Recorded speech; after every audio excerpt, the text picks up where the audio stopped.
uyu mugabo mubona rero akaba yitwa Oscar Niyongabo Buzi, akaba yita perezida w'umuryango w'abanyamurenge muri Canada, ahashinja leta y'u Rwanda kugira uruhare mu bibazo bihari, anatanga ibyifuzo ngo by'umuryango we w'abanyamurenge ku nzego zitandukanye. Nkuko tugiye kubireba rero kuri video, uyu ni umwe mu bagabo bita utugara, ngira ngo murabazi neza cyane mu minsi yashize, ngira ngo murabazi abagabo b'utugara by'umwihariko bo muri diaspora baturutse muri leta zunze ubumwe za Amerika ndetse n'ibindi bihugu bitandukanye, bakajya mu gihugu cy'u Burundi i Bujumbura, aho bahuye na perezida w'u Burundi, perezida Evariste Ndayishimiye, bakavuga ko abanyamurenge bashimira Ndayishimiye ndetse bo babayeho neza. Tugiye rero kureba ibyo umugabo yavuze asebya igihugu cy'u Rwanda, asebya perezida w'u Rwanda, ndetse akanavuga ko imyigaragambyo itari kwiyereka. Tubagezeho ibyo umugabo yatangaje mu buryo burambuye muri iyi video yamaze kujya hanze.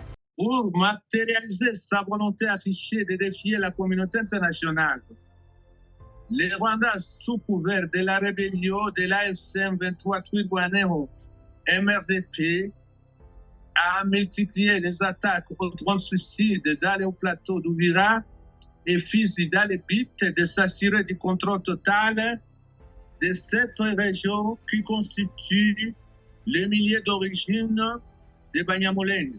Mu rwego rwo gushyira mu bikorwa ubushake bwarwo bugaragara bwo gusuzugura umuryango mpuzamahanga, u Rwanda rwitwikira inyeshyamba za AFC 23 na Twirwaneho MRDP rwongeye ibitero ku batutsi bo mu misozi miremire ya Uvira na Fizi, hagamijwe kwigarurira burundu ako karere ari nako mavuko y'abanyamurenge. Ni mu rwego rwo gukomeza kugenzura aka karere k'ingenzi cyane mu bya gisirikare, u Rwanda rurimo gushuka abanyamurenge n'abatutsi.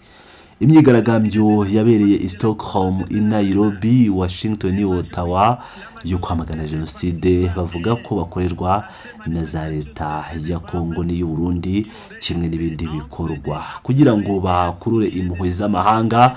Abenshi mu bitabiriye iyo myigaragambyo ngo baba ari abagore batojwe kurira no kwigira nk'abaguye igihumure. Ibi bifite intego ihishe yo kujijinganya, yo kujijisha umuryango mpuzamahanga ku byerekeye intambwe imaze guterwa mu kwigarurira iyo misozi miremire. Bizaha u Rwanda urwaho rwo kwagura ibitero no kwigarurira izindi nzego muri Repubulika ya Demokarasi ya Kongo ndetse no mu Burundi, kubera imiterere y'ako karere yorohereza cyane ibikorwa bya gisirikare. Ni ngombwa cyane ko tumenyesha amahanga ku Rwanda rwa Paul Kagame rutigeze rurinda abanyamurenge n'abatutsi bo muri Kongo nk'uko rubyitirira, kuko kuva mu 1998 havuka inyeshyamba za RCD ibihumbi n'ibihumbi by'abanyamurenge n'abatutsi bishwe n'ubutegetsi bwa nyakwigendera perezida Laurent Désiré Kabila bitewe n'amayeri n'ubushotoranyi bya Kigali, aho mbere yo kuva muri RCD rwari rwabanje guteranya bikomeye abanyamurenge n'abatutsi n'abandi basirikare ba Kongo. Bakoze ku buryo aba basirikare ba Kongo bizera ko abanyamurenge n'abatutsi ari abanyarwanda atari abanyekongo. Kuva mu mwaka w'ibihumbi 2000 kugeza muri 2013 mu ntambara yiswe iyo kugarura amahoro, u Rwanda rwohereje ingabo zirenga ibihumbi 10 mu misozi miremire ya Uvira, Mwenga na Fizi zifite kajugujugu, haba imirwano yasize urupfu n'akaga gakomeye. Bizwi ko mu baturage b'abanyamurenge mu mwaka wose habayeho gutakaza ubuzima bw'abantu babarirwa mu magana ndetse n'amatungo amagana n'amagana aricwa. Mu mwaka w'ibihumbi 2004 u Rwanda runyuze mu bayobozi ba politike ba RCD rwashotse Colonel Jules Mutebutsi ngo yigereke ku basumbije mu nzego za gisirikare, ibintu byahitanye ubuzima bw'abantu babarirwa muri za mirongo mu muryango w'abanyamurenge ndetse n'amagana y'abandi bo mu yindi miryango y'abanyekongo. Colonel Jules Mutebutsi yaje guhungira mu Rwanda, aho yagizwe imfungwa cyangwa ingwate kugeza yitabye Imana tariki ya 9 Gicurasi 2014.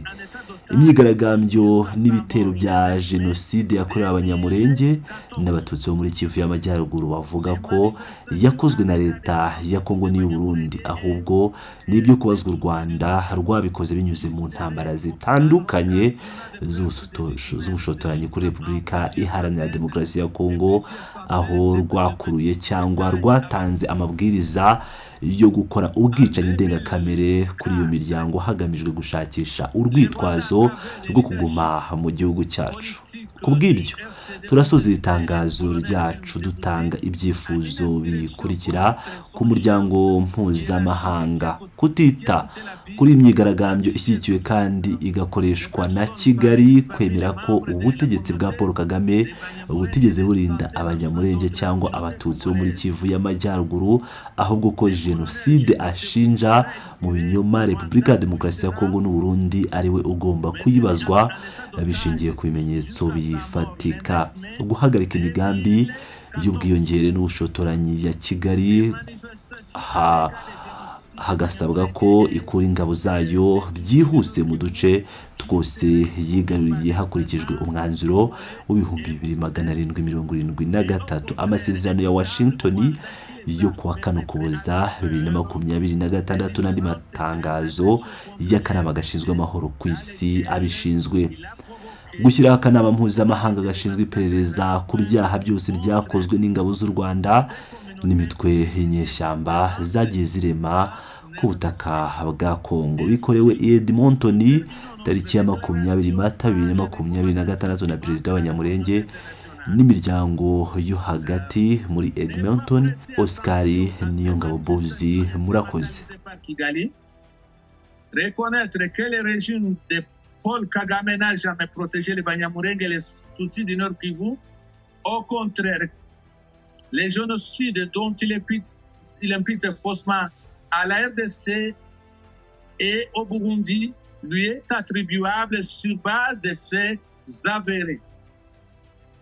Mettre fin aux velléités expansionnistes de Kigali en l'exigeant au retrait immédiat de ses troupes sur tous les territoires conquis, conformément à la résolution 2773 aux accords de Washington du 4 décembre 2026 et à d'autres déclarations du Conseil de sécurité pertinentes. Instaurer une commission d'enquête internationale pour tous les crimes commis par l'armée rwandaise et les rébellions successives qu'il a créées sur le sol congolais.